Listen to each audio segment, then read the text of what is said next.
Bugun yurtboshimiz tomonidan yoshlarning ta'lim olishi uchun yetarli darajada sharoitlar yaratib berilmoqda. Ana shu imkoniyatlardan unumli foydalangan Diyorbek 16 yoshda IELTS dan 7 ballni qo'lga kiritdi. Hozir Diyorbek bilan suhbatlashamiz.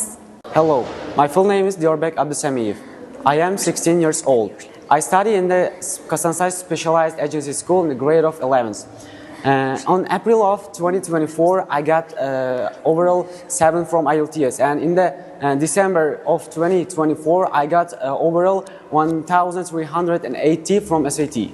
Diyorbek, ingliz tilini necha yoshingizdan boshlab o'rgandingiz va aynan ingliz tilini o'rganish uchun sizga nimalar yoki kimlar turtki bo'ldi?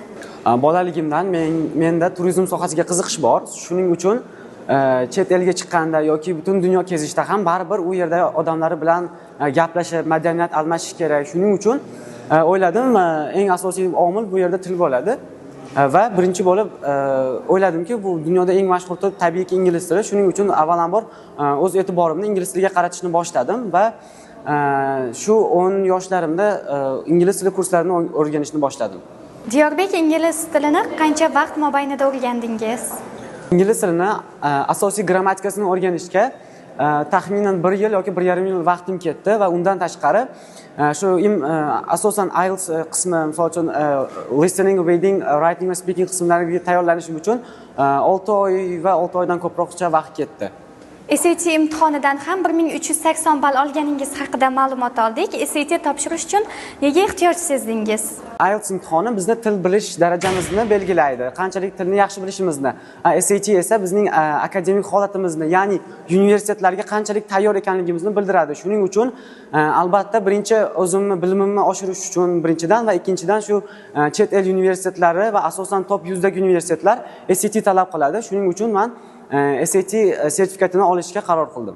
Eng yaxshi investitsiya bu farzandning ta'limi uchun kiritilgan investitsiya hisoblanadi. 16 yoshda IELTS dan 7 ballni, SAT imtihonidan esa 1380 ballni qo'lga kiritgan Diyorbekning ota-onasining qarashlari qanday bo'ldi bu natijalarga?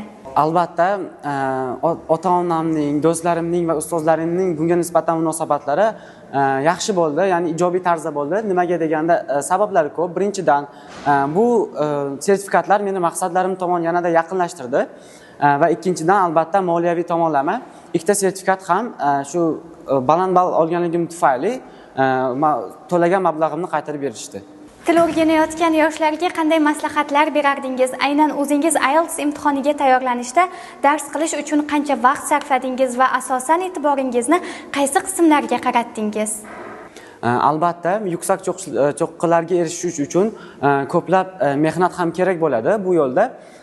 Va o'zimdan olib gapiradigan bo'lsak, kuniga misol uchun IELTS imtihoniga tayyorlangan vaqtimda ham 3 soat yoki 4 soat vaqtim shu ingliz tiliga ketardi va undan tashqari butun atrofimni ingliz tilida o'rab olganim. Misol uchun eshitayotgan muzikam, ko'rayotgan kinolarim hammasi ingliz tilida bo'lgan.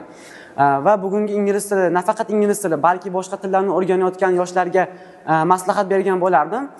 Xato qilishdan qo'rqmaslikni. Misol uchun ko'pchilik ayniqsa og'zaki gapirayotganda xato qilishdan qo'rqib nutqlari rivojlanmay qoladi va bu esa muvaffaqiyatsizlikka olib keladi. Shuning uchun og'zaki nutqlarni rivojlantirishni maslahat bergan bo'lardim va undan tashqari ko'plab lug'at yodlash va grammatikasi bilan shug'ullanish tezda natijaga olib kelishiga ishonaman.